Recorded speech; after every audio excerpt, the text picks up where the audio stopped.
It's episode 123 of the Author Stories podcast. I'm your host, Hank Garner. Please go to hankgarner.com and find all of the archives of the show. While you're there, please subscribe to the show and leave a comment over at iTunes or Google Play. It helps other people find it. I want to tell you about some sponsors this week, and especially a new one that's just joining us this week. My friends over at the Self-Publishing Roundtable podcast have put together a special promo, and you can find it at selfpublishingroundtable.com/promo. There's also a link in the show notes. But what it is from September 28th to the 30th, a bunch of authors have gotten together and are offering a batch of free books for your reading pleasure. So are you looking for your next ebook boyfriend? How about over 100 for you to choose from? Or why not just choose them all? Like I said, from September 28th to the 30th, get romances of all flavors. They'll be free for your reading pleasure. Be sure to enter the drawing for a free Kindle Fire or Amazon gift cards as well. And you can find all that at selfpublishingroundtable.com/promo. Remember, that's from September 28th through the 30th.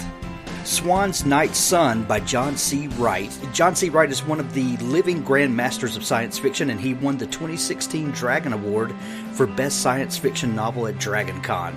Folks said that this book is thoroughly entertaining, a YA novel for all ages who enjoy imaginative urban fantasy. I know you're going to love this book. Go out, pick a copy of it. There are links to it in the show notes. Also, Jaji Lamplighter brings us the unexpected enlightenment of Rachel Griffin. This story is about a magical girl detective. It's YA at its best. Think Fringe meets Narnia at Hogwarts. It's like Harry Potter, but better. Also, we always thank Ellen Campbell for being a faithful supporter of the show. Ellen is an editor. If you are a writer and need someone to help you shape your words into the very best they can be, there's none better than Ellen Campbell. You can find her at ellencampbell.thirdscribe.com, and please let her know that you heard about her on the Author Stories podcast. And when you're there, look at the roster of authors that she's worked with. All of the authors on this show that you're listening to today have been edited by the one and only Ellen Campbell. That's ellencampbell.thirdscribe.com. And then Dave Freer brings us two books this week that he would like to bring to your attention. Tom is a lighthearted and gently satirical fantasy that tells the story of a cat that is turned into a human. It takes all the typical fantasy tropes and turns it on its head. You're going to love this book. It's hilarious. It's lighthearted, and it's really great, entertaining reading. Also, Changelings Island by Dave Freer, shortlisted this year for the Dragon Award for Best Fantasy, along with Larry Correia and Jim Butcher, and Best YA Book. It's a coming-of-age story full of magic, mystery, creatures of all sorts. It's Changelings Island by Dave Freer. And then adding this week is B. Brumley with Woe for a Fairy, the first book in the Keepers of New York series. It's a very poetic take on the fairy world. Think City of Angels meets League of Extraordinary Gentlemen, and it's a clean read full of great fantasy, but also free of graphic language and explicit sex. If you're looking for an urban fantasy tale, but you don't want all the stuff that comes with it sometimes, check out Woe for a Fairy, The Keepers of New York, Book 1.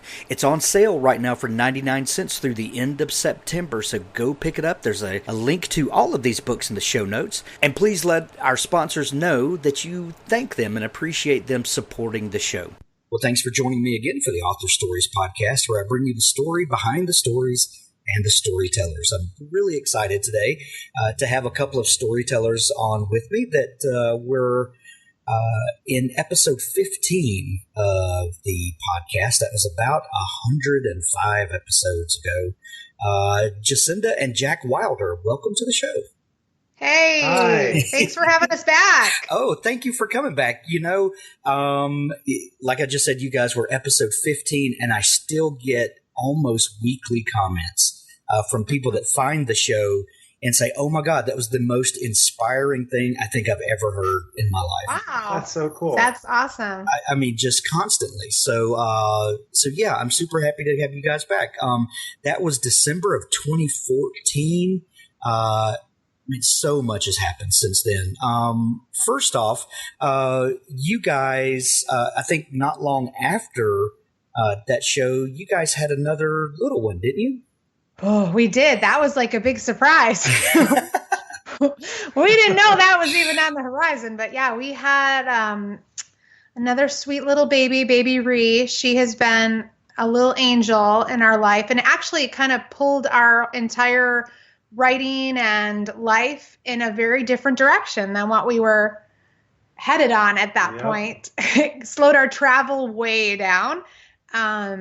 Kind of slowed our writing down a little bit. We ended up taking a traditional deal with Berkeley, and that kind of changed a lot about our business plan and how we had been writing. And yeah, she definitely completely turned our lives around pretty quick. Well, I know you guys had a large family to begin with, and I think we kind of commiserated a little bit because my wife and I have 5 kids, and at the time you guys did.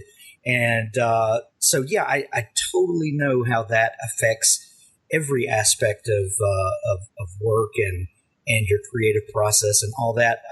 At the time when we talked last, you guys were hardcore road warriors. You were doing cons left and right and all that. When you had to stop doing all the travel and meeting readers and getting that kind of constant feedback, how did that affect your creative process? You know, that's interesting. I think it actually both hurt and helped, because when we were in that spastic kind of crazy state of travel, I think it kind of heightens things, but it also makes it really difficult to stay on the kind of schedule that we like to stay on and routine. You know, we often talked about we needed like a whole week to recover when we came back from those events. So, you know, we especially are about 5 hours from an airport. So we would drive 5 hours to the airport, get on the plane, you know, do a weekend event, get back on the plane, drive 5 hours home. So we would at least lose 5 days there of our writing schedule. And we did write while we were traveling, you know, on the plane or sometimes in the car, sometimes in the hotel. But when we came back, we would be so exhausted and so like just frazzled often. Right. And trying to get back in touch with our kids that we would lose so much time. But again, like we talked about before, you know, being in kind of those panic mode, you know, writing under the gun kind of pressures have made us, I think, better writers and also just by necessity faster writers. Because when you know, like to leisurely spend a nice 8-hour workday writing and get your word count, or if you find you only have 2 hours and you need to keep the same word count, you know, that kind of pushes you, I think, to really work as efficiently. You know, you just don't have time to fart around in that case. You just kind of really have to get down and dirty. You have to be able to get into the zone like really quickly, really immediately. You know, a lot of writers have like, you know, their special process, their special ritual, their ritual, you know, but for getting into the creative mindset. And, you know, when you've been through the kind of ringers we have and face the kind of pressures we have, you sort of learn to just roll with it and just get into the zone and go with it. Yeah. You have to really not hold your process as precious. Right. There's nothing precious at that point. Yeah. You know, some people need to have, you know, just the right coffee, and it needs to be just the right temperature, and you need to have the right mood music. And then, you know, when you're sitting in an airport and you think, you know, I can crank out 500 words sitting right here. You know, there's nothing precious about that. Exactly. It's just totally, you know, a different kind. I mean, it's so nice. The days that we have to just sit in our offices and get, you know, our word counts in and look out the window. And, you know, it's funny because people always say, you know, that's the life of the writer, you know, like just taking it in and being artistic and having that time. But for us, it's not like that at all. It's just, you know, a race and kind of a wilder ride, I would say. Yep. Pun intended. And pun intended. Yeah.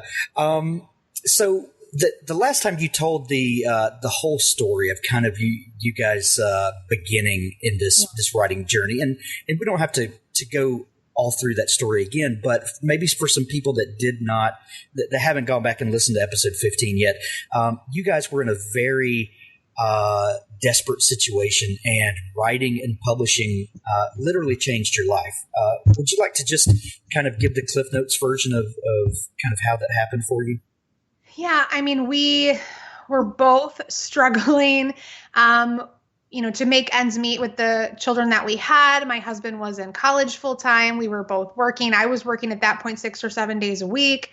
Our youngest got sick, and we had to make a really critical decision about my husband continuing the program he was in.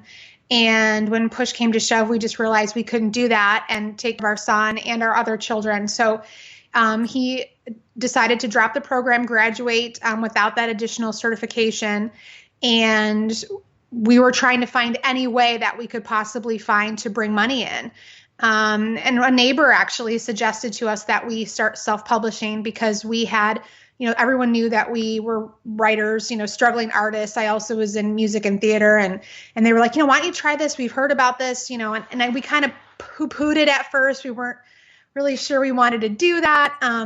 And then we were just to the point of desperation where I said, let's just do it. Let's just see what happens. And our writing kind of took off pretty much right away, where I could tell we had something here, which was really just having that, I think self-publishing, especially having that immediate, for us, it was like a validation going, this might actually be something. It really helped encourage us to make those decisions to write as much as we could, as best we could, a product out there that we thought then would be a business. Because, I kind of came from a business background, and having that, a lot of artists, I think, have a hard time, the balance between art and business.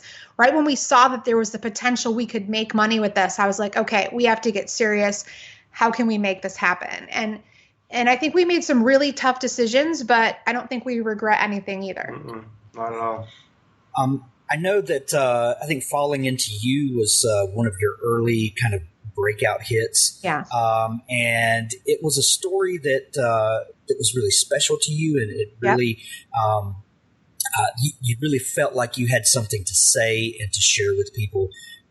And I think all of us as artists understand that part of the process. We all think we have something to say, or we wouldn't be doing what we were doing. Right. But like you said, we also have to be business people. And I think this is probably the hardest part for people, is understanding how to switch those hats. And, what do you say to people that would comment and say, well, you can't publish as often as you do and still have something valid to say? Yeah, that's tough. It's really tough. I think, we have this discussion a lot. I think for us, we are like very ADD, ADHD writers. We're kind of, always thinking about the next thing. It gets us excited. It's what motivates us to write every day. So we write a lot of different things in a lot of different subgenre. And in my mind, we hit a bunch of different little core audiences with the different things we write. We have people that really are drawn to our really emotional romantic stories. We have people that really like our action, more, military, exciting romances. We have people who are, really more into our erotic. There's a lot of different, I think, audiences that we hit in different ways that we present, our stories. So I think that for me, in my mind, it's not always the same reader that we're attracting with the different things that we write. And again, that is just my interpretation of our readership, because a lot of times when we did, do a lot of our travel, people would say, oh, I love this story, this story, this story. Can you write something more like this? And it's all our, very emotional stories. Mm-hmm. And then we'd have some people that said, oh, I really love this particular book. Can you please write something more like this? So we kind of have different branded lines that I think reaches a different reader, because I think sometimes authors make the mistake in thinking that every reader reads everything they put out. And I never assume that. I never assume that anyone's going to read anything we put out. I just hope they are. And I look to kind of reach someone who liked something previously that they've experienced, or emotion that they felt, or something that we've really hit on in their life through that. So hopefully if they read, Falling Into You, then they went to the Ever trilogy, then they went into yours and Captured and Wounded. And so they're kind of in a different kind of pool in my mind in terms of where all the different places our books are touching in terms of readership. Gotcha. Just on a practical note here, when you are writing a book and you are traveling and you are handling the day-to-day business, or all of the things that writers have to do while still pouring your heart and soul into a story, and especially writing something that's very emotional or maybe romance, how do you get into that zone to write those kinds of things while sitting in an airport, or while just turning off a spreadsheet? Like how do you switch gears like that? Again, I think it's just by complete force of making yourself do it. We're the kind of people where we don't like to give ourselves an easy out. It's like, this is it. This is our job. There's lots of people who have to work under pressure. And this is just one, scenario where it's more difficult than we'd like it to be, but we get it done. I do think it's much harder in those situations, when we've been traveling, especially when something's going on with our kids, that's also very difficult. To kind of like tune everything else out and just get it done. Especially for me. I mean, I know for my husband too, but especially for me, if the mom strings are being pulled, sometimes it's really hard for me to focus and get back into the story. And even when it's a very emotional story, sometimes that pulls into my, real life emotion. So if my character is going through something horrible, my husband and I will feel some of that emotion in the story, like lived out in our lives, which is also very difficult and something we've had to really learn about our process. That's why we don't write the emotional heartstring, back to back very frequently, because we just those are very emotionally intensive books to write. Yeah. Because to really put the emotions into the book, you have to pull them out of yourself. And that can just be really intense. And so usually we'll try to go from one of those kinds of books to the action, adventure, romance, or the more lighthearted, romantic comedy, or the erotic stuff. It's just to give our emotional space a break. Yeah, give ourselves a little rest. That's a great thing that you brought up, Jack. How do you, when you write something that emotional and that intense, it empties you out, and you have to kind of refill and get recharged. How do you? What things recharge your batteries and refill the well so that you can turn around and do that again? I knew he was going to say that. I was going to say he's going to say whiskey and sex, and I'm going to say wine and sex, and that's our answer. Yeah. That's our official answer. Yeah, I think that Hold on, I'm just writing that down. Right. Take notes. Yeah. Whiskey, Okay. Sex. Gotcha. Yeah, I think that you have to have those little like breaks and escapes, and it, for us, that's one of the reasons too why we hit all those subgenres, because when you do something that's so emotionally draining, it does empty you. It really does leave you sometimes like, oh, I can't do it. And then when we go to something that's fun or something that's really sexy, I think that also kind of refills us and gives us that extra little, okay, now we can go back and do a story that's going to rip our hearts out.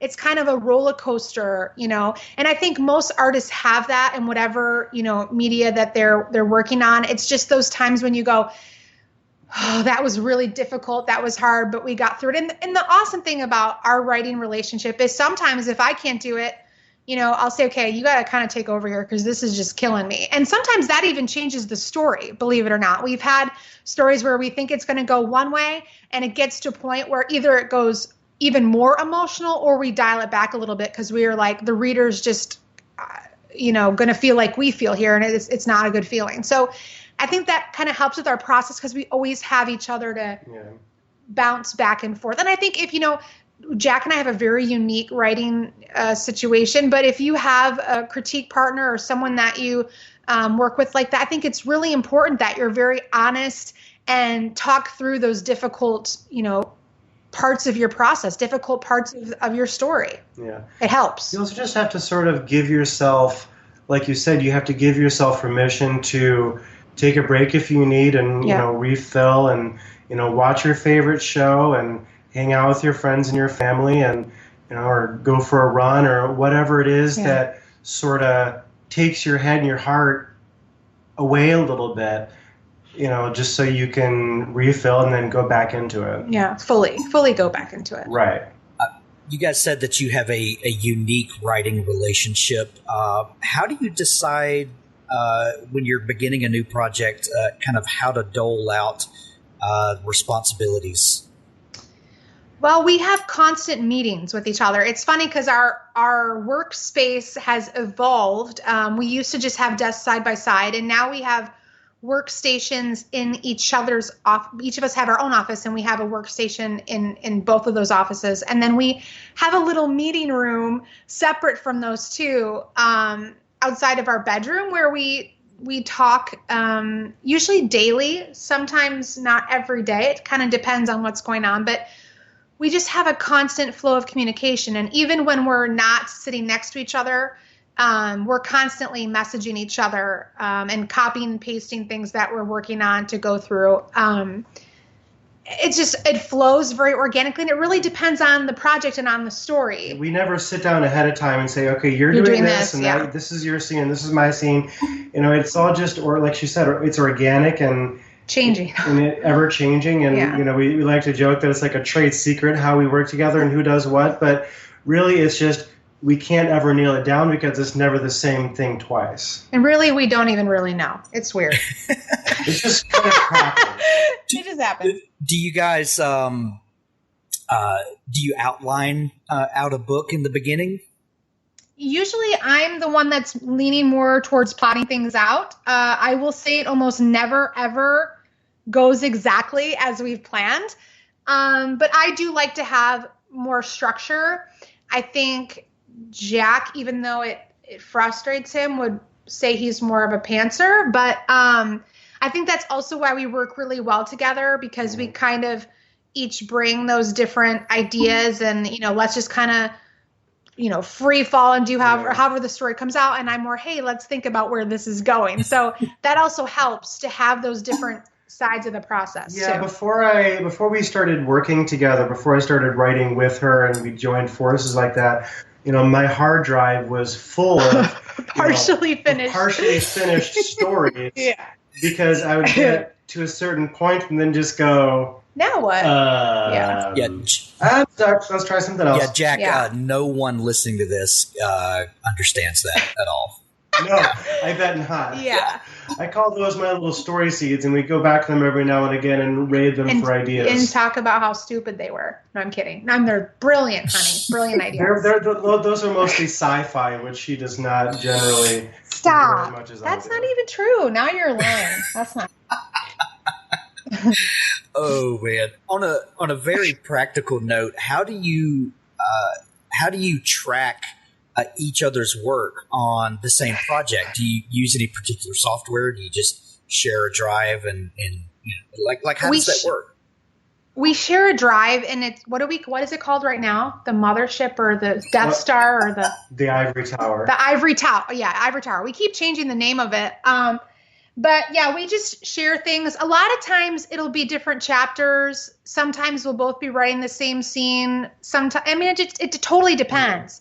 And like I said, the projects that people always say, oh, I can definitely hear a lot more of Jack in this story, is usually the ones that were not him. It's really interesting because a lot of times people think he writes the male voice and I write the female, which is not true either. It just totally depends on the story. And I think whoever feels the story, or the character or the situation or the scene strongly is probably the one that's going to take that over. A lot of times I'll get to a certain point, like I always do in my own personal writing, and get stuck with the plot because I couldn't plot my way out of a box if it was three-sided. Stop it. Stop. And then I'll give it to her and she'll get it moving. And Yeah. I think it's very, like I said, I don't know. People always ask us, like, how could we duplicate? I don't think we could do what we do with anybody else. It's very I don't even know, just all over the place, but it works, right? And it works for us. But also we often finish each other's sentences. So I think, and that's the crazy thing too, like sometimes he'll be writing something that's what I've been thinking, or vice versa. So we kind of have this weird shared creative mind. I was going to say, when you've been married for a long time, you start to finish each other's sentences, and this is just kind of the artistic extension of that. Exactly. Gotcha. How has the publishing landscape changed in the last couple of years from your perspective? Man, it is a different world. Yeah, that's a loaded question. Yeah, it's a different world. You know, I think that we were so lucky. And I mean, I think God kind of ordained the timing of what happened with us to happen when it did. Because we were at this like golden moment for self-publishing. And I think that, not to be like a negative Nancy, because I try to be a very positive person, but I think there's no way in heck that we could have had the kind of breakout that we did then now. I just don't think it's just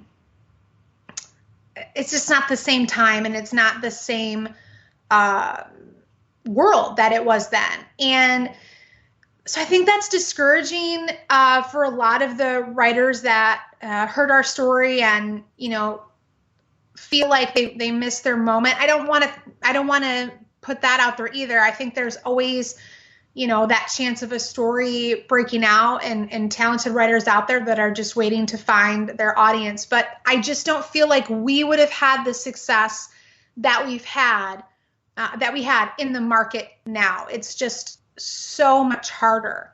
And there's just so many books out there, and so many people trying to break in, that it's just the small chance that we had then of being successful is now just so much even more. And it makes it harder to stay successful. Right. To have any longevity is very difficult. You know, you have to really, you're swimming upstream, and the river is very swift. Yes. How do you feel about people that just try to game the system, put out little short pieces of tripe that, that they just want to run up up the charts, make a quick buck, and get out? How do you, as an author who is in it for the long haul and has a huge back catalog and is actively working on your craft and your business, how do you handle those folks that come along? Okay, well, first I try not to be judgmental of those people, because we were in a very tough spot, and you never know what someone might be struggling with or dealing with, or how desperate. So, I try to be as understanding as I can, but then if they were coming to me for advice, I would really suggest the slow and steady approach to business, because I think a lot of people are really just looking at a short-term gain and not a long-term business plan. And not that I don't want anyone to think that I am like, the master of all business knowledge, Yes, you are. No, in publishing. I'm not.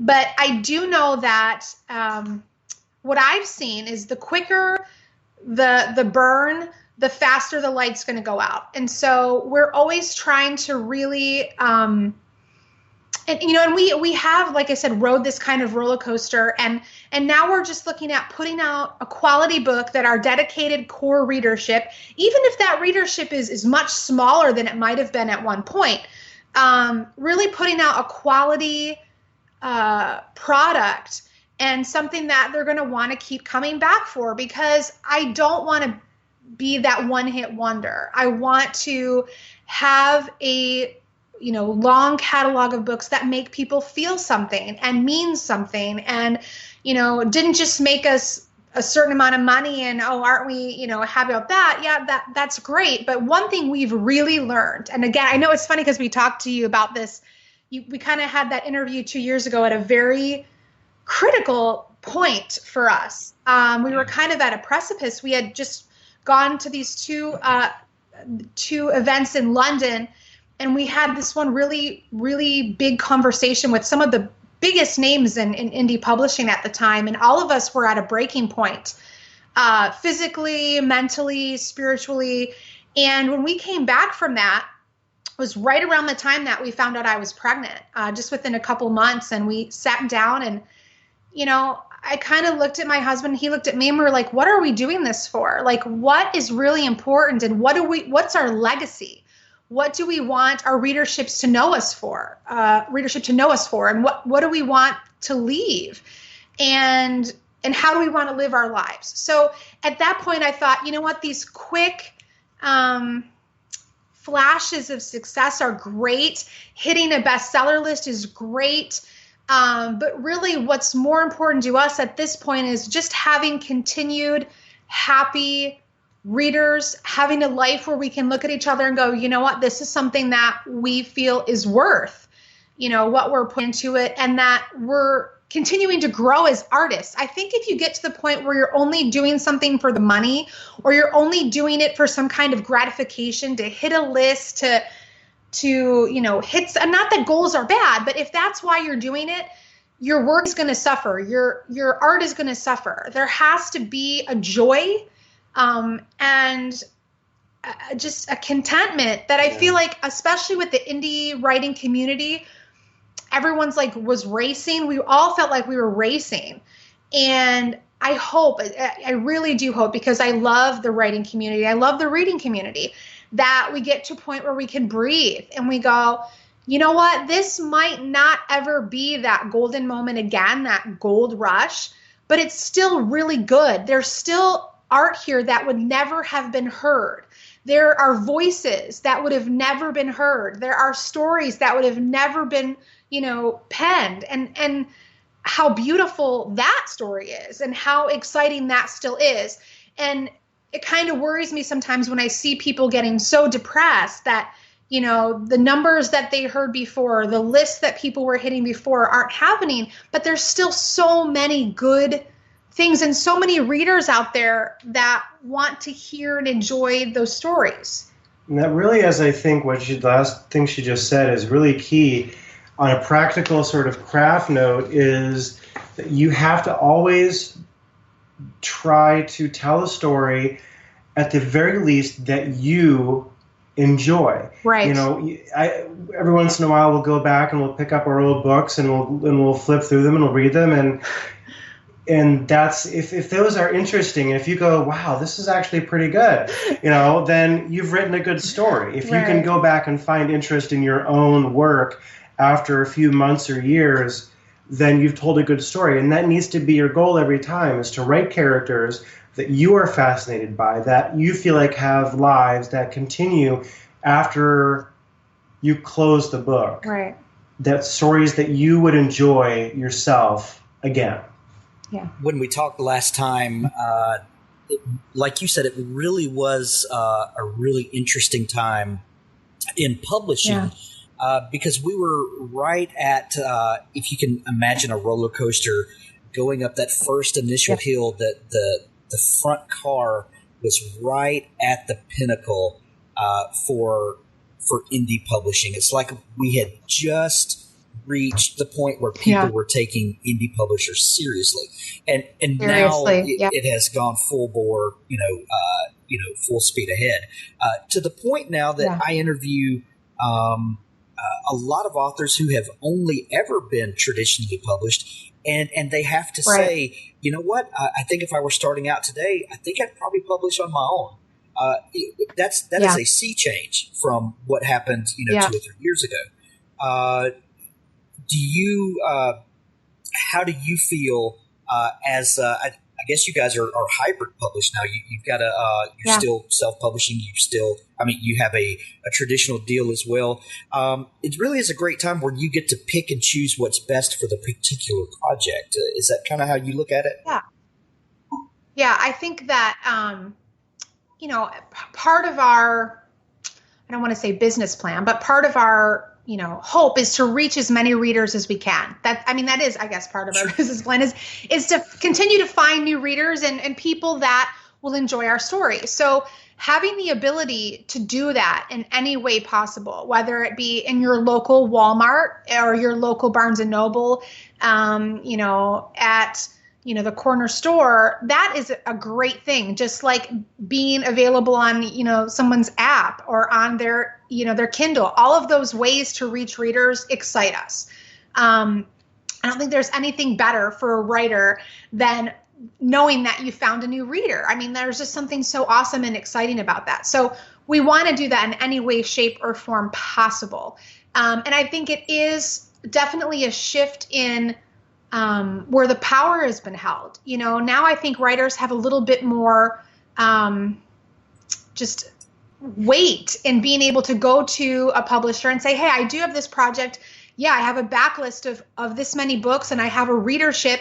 Can we join together to, make this project something that would be even greater, or take it to a different level, or, reach a new readership? I think that's great. I think that each writer can look at each project as a new way to reach their different readership and hopefully team up with different contractors. I mean, if you do a sci-fi book, maybe you want to use a totally different cover artist and editing team. And there's just so many resources like that now that were never available before. I mean, it's amazing, the artists that have come up from everywhere, brilliant artists, to build this new industry. So I think the ability to connect with these, I would say, like partners, we think of ourselves as a publisher. So depending on each project, who's going to be our best team for this particular project? And that's been awesome for us to find these editors and cover artists and formatters and especially even with working with Berkley, the people that we met through those processes on that end. I mean, it's just the more you grow and the more you learn and the longer we're in this business, we're still learning. We're still, I hope, perfecting, putting out our best work and our best stories. And there's nothing dirty about wanting to reach more readers. I think some people get hung up on this artist mentality that, I've got to stay pure and I don't want to sell out. Well, right. That just means you don't want to reach more readers. Come on. Let's get rid of that. Yeah. I think there's a lot of negativity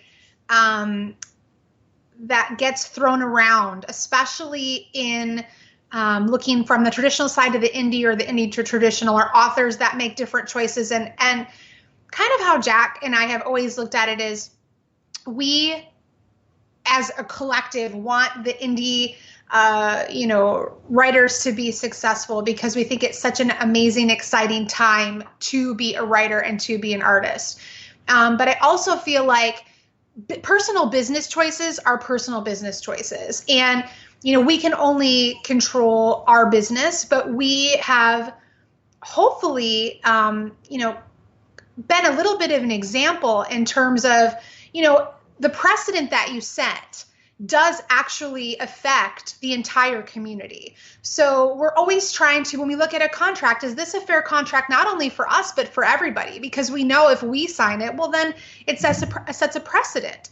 Are we looking at this project in the best way possible in terms of our other our other writers? We're kind of not, we see ourselves as setting an example in some of these cases. We're not making decisions in a vacuum. Right.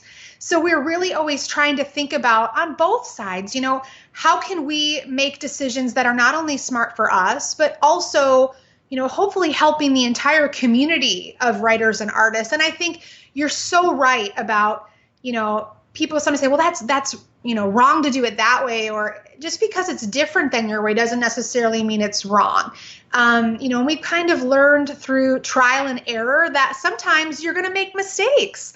Allow people the grace to make mistakes and to learn about their business, because I think there's two different sides of the brain often with the creative and the business, and sometimes that takes time to develop. So, as we're learning, we try to just think about what can we do that also helps the community as a whole, not just our personal, lives or experience, which has been difficult because we were kind of put into a spotlight where we had to really think through those decisions, because we want to, not only protect our brand, but also continue to support the community. I think that's very important because none of us are islands completely separated from the entire process. And I know that you guys are very good at not only setting an example, like you were just talking about, that decisions are taken not lightly because, there will be repercussions and there will be precedent set.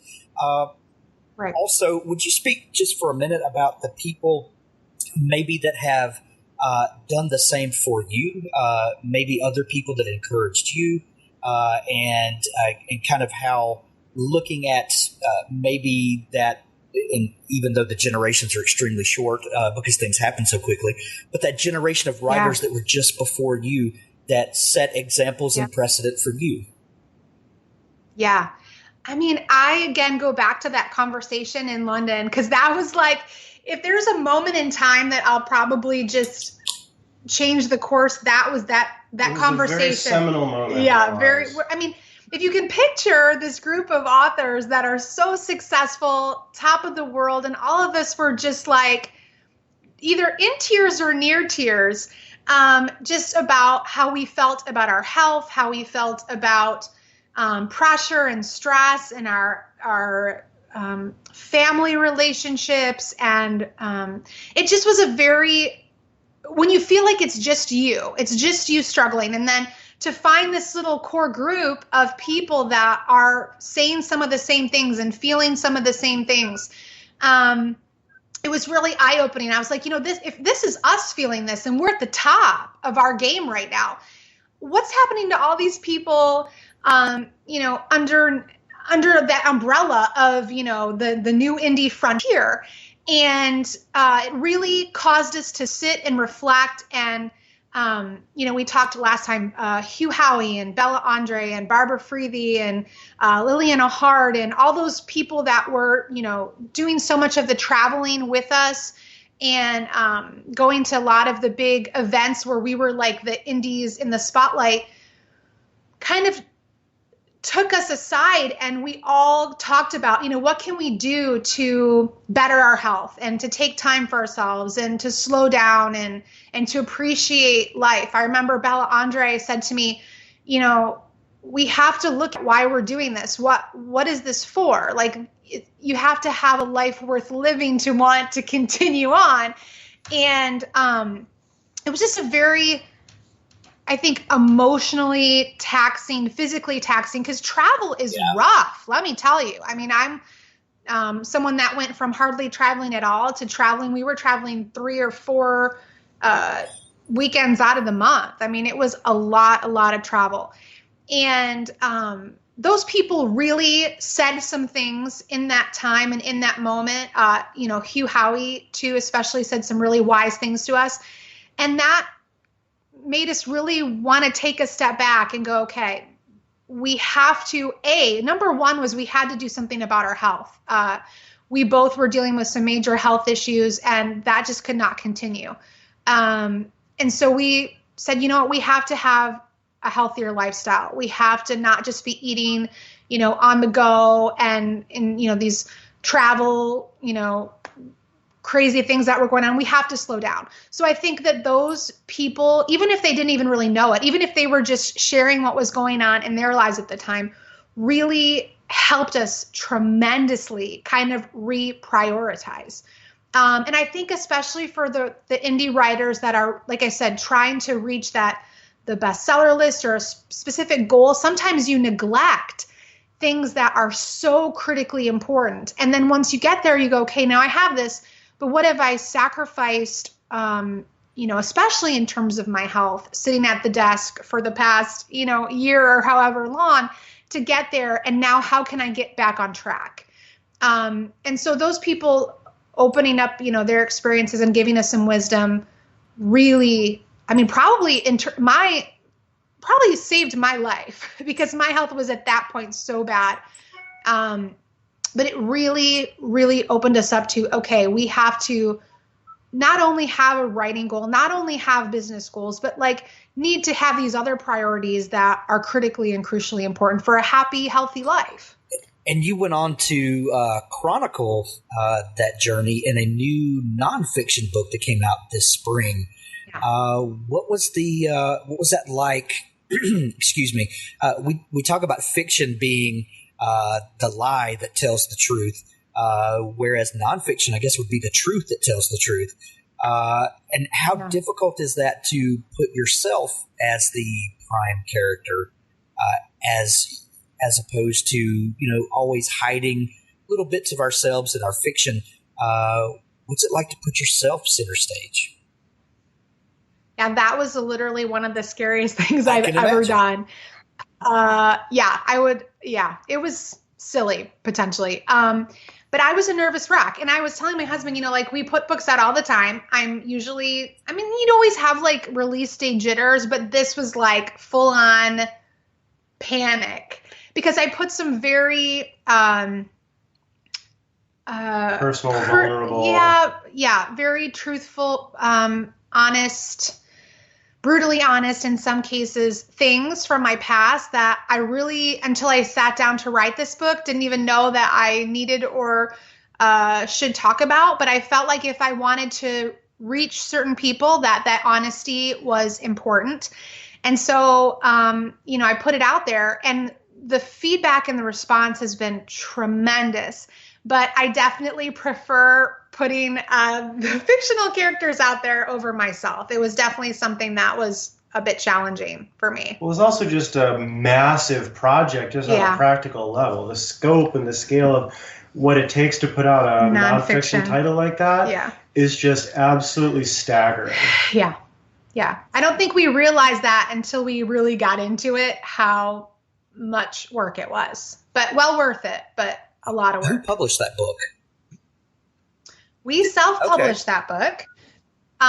But it was, like I said, a totally different project than we've ever done. Even in terms of the photography, there was recipes, all kinds of different graphics and designers we had to have on board to do charts. And it was definitely a longer, more involved process. Painful project. Yeah. Did you have any sort of anyone to turn to for guidance? There's a typical fiction book has a certain arc to the narrative. When you're doing nonfiction, and especially in the book we're talking about is Big Girls Do It Running. So you're obviously telling a very particular story here, but there's lots of nuance, lots of details, lots of how do you begin to structure the narrative of something like that keeps it engaging while getting across very particular information? Yeah, so I read a lot of nonfiction. I know that might be surprising, but I probably read nonfiction more and faster than we even read fiction. Well, you. Well, my husband hates nonfiction, I do not. I love nonfiction. So I kind of knew the basic structure of what I wanted, but I wanted it to be very, very conversational because I was writing it almost as a love letter to readers that might be struggling with some of the same issues that I had struggled with. So I wanted it to be very laid back, just like you were talking with your girlfriend. And I think that came across pretty well, but it definitely was something that I had to really think about how I wanted it to be voiced. And I wanted to have humor in there on top of the difficult subjects that I was trying to tackle. So it did take, I would say this book took like 6 months of writing versus, 3 to 4 weeks of traditionally our fiction books take. So, and there was so much more editing, so much more little detail, as far as graphics and all that stuff was concerned. So it was just a longer project and process. The process was totally different because we wanted to make sure that before it even went to the editor that the content was right. And there was a lot of research involved, a lot of I had a beta group that did a lot of the testing of my plan and recipe testing, and it was very involved. Yeah, from a practical and you sort of, we approached it like we would any other fiction project on a bare bones level. If you're writing, if you sit down and you say, okay, I want to write a contemporary romance, but you have no idea how to do that. What's the best way to learn? Well, you read a truckload of contemporary romance until that structure and that format is burned into your brain.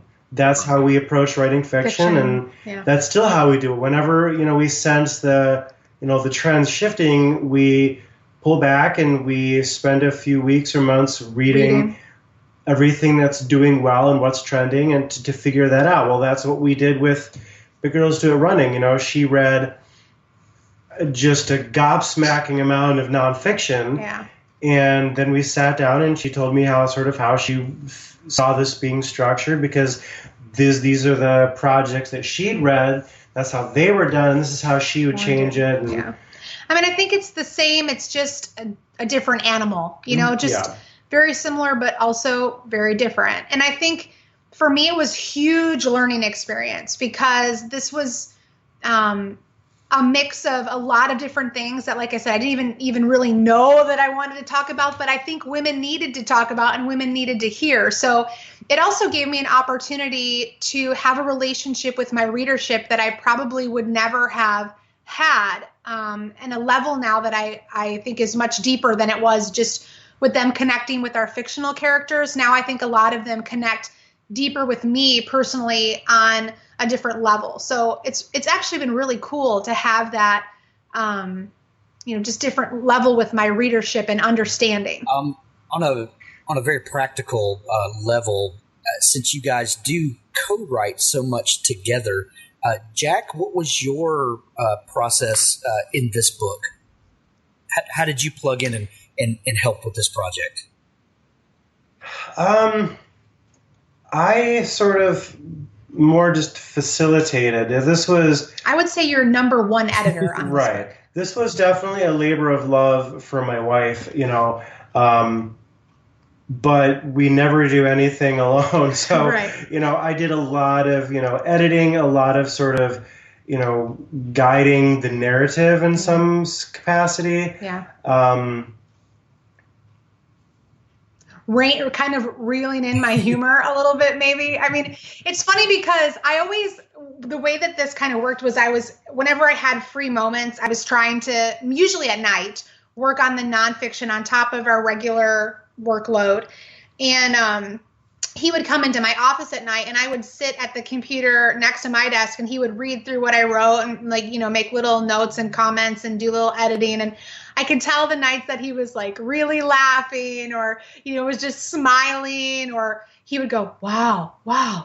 I could always tell if I was really on the right track by his responses, because I would just sit there watching him and, order chickens or whatever I was doing that night. And so it was just kind of interesting to see, it's very rare that we watch each other edit or read and have that immediate response like I got to do with that. So it was very interesting for me just to have him kind of be my first response with these very raw, because it's very raw, and some things that we hadn't even talked about as deep as I went into it. And some of it was, pulled back a little bit, but I needed to just get that out. It was a very therapeutic experience, and good for him to be support with that. Jack, was there ever a moment where you read over something and said, "Oh no, you're not publishing that"? It wasn't anything that I vetoed. Not a total delete, but maybe an edit. Yeah. Maybe tell the joke a different way. Mm-hmm. Especially when it came to He's talking about the sex chapter. That's what he's talking about. That was an interesting chapter. Yeah. Because it was a very open, honest conversation about sex and about a healthy sexual marriage, and we're just starting a project now that's, I think, is going to discuss that even more in depth at a deeper level. But it's. She would, I trust her, and I know that she would never put anything out there that she wouldn't want someone to really know or read or hear. Right. But usually it was just a matter of let's change the phrasing a little bit so it's clearer, or so that it's a little bit less barbed. mean, he thinks I'm hilarious, clearly. I mean, but sometimes he'll go, hey, this is maybe a little bit over the top. So, we'll make those minor adjustments. He'll make a little editing note and, I'll go through it again. But he's usually on board with my craziness. That's right. Usually. The sound you just heard was 100,000 people flipping to that chapter in the book to see it. Exactly. As we move to wrap up here, you have you've hit the New York Times bestseller list, USA Today, the Wall Street Journal, a bestseller internationally. Do you ever sit down, in your quiet office when you're beginning to work and feel the pressure of past success? Is that ever crippling at all?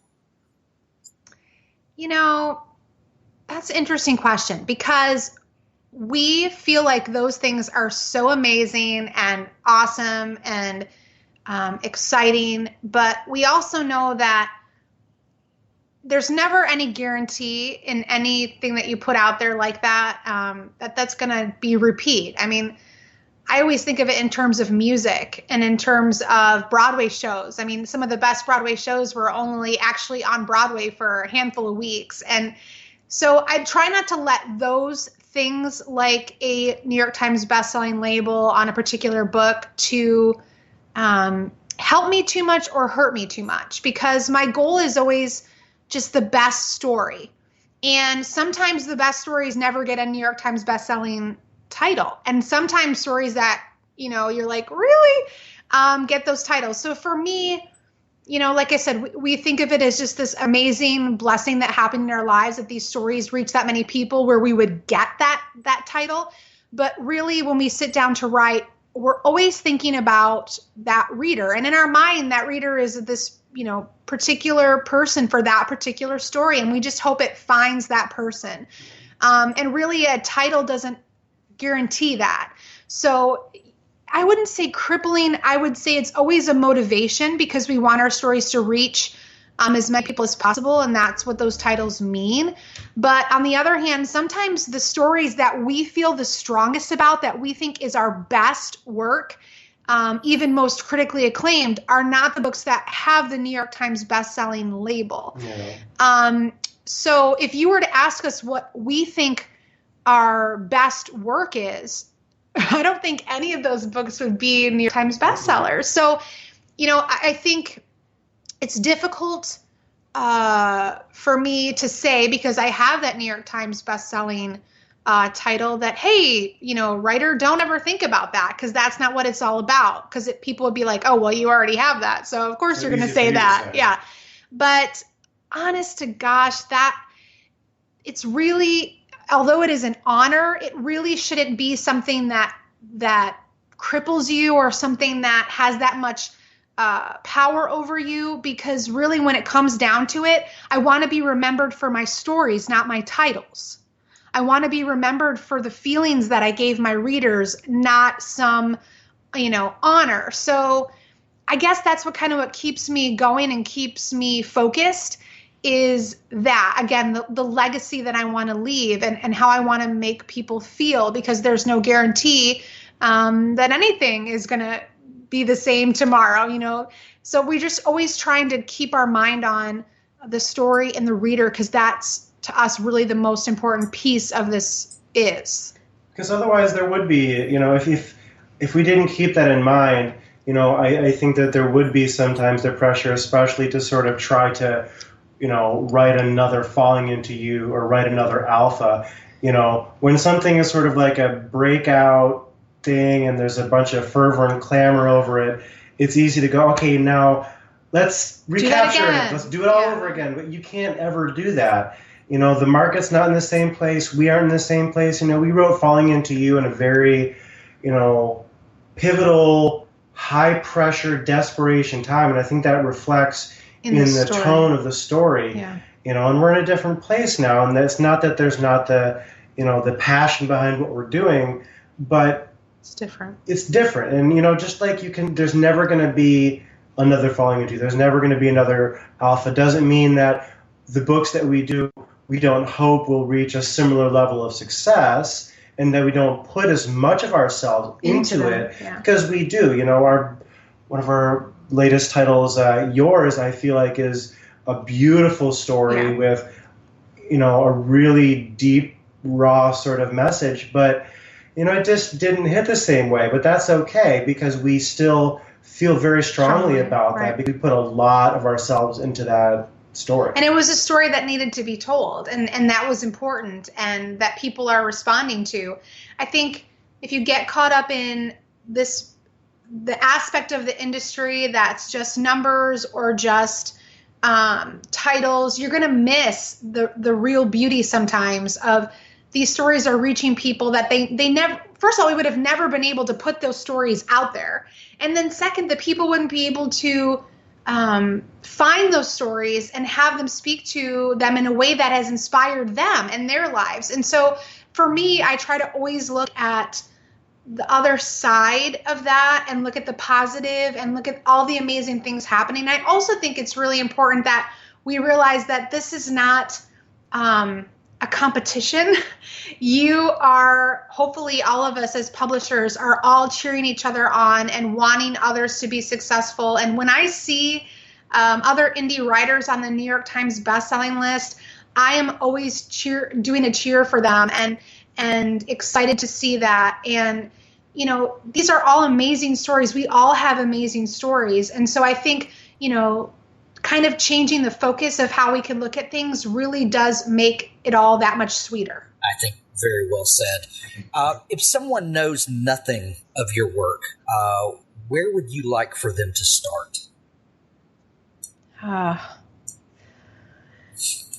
very beginning? No, wait, how far back? That is a really good question. I would love to see more people read Wounded. I think Wounded is absolutely one of our best stories. I think the book my husband just mentioned, Yours, is an amazing story inspired by an amazing song. The Ever trilogy. The Ever trilogy, yeah. Get brave and read the Ever trilogy. That I love when people, it takes courage to read that series. Read the reviews and then still go ahead and read it. That's a very raw, emotional, I think, beautiful story. So I would say the Ever trilogy, Wounded, and Yours. Those are my three picks. Yeah. You agree? Yeah, I would say, you can't really experience the full Jasinda Wilder experience without reading Falling Into You, though.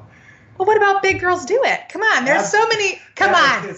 But then Big Girls Do It is really where everything started. Really began. Yeah. So you also can't get out of that. So I guess just to pick different three, I would say Falling Into You, Big Girls Do It, the original 4 stories. Wait, what about The Missionary? Alpha. Basically, just buy them all and read them. Well, the in publication. Jack Wilder. I know, but that's a great one too. It is a good story, but that's.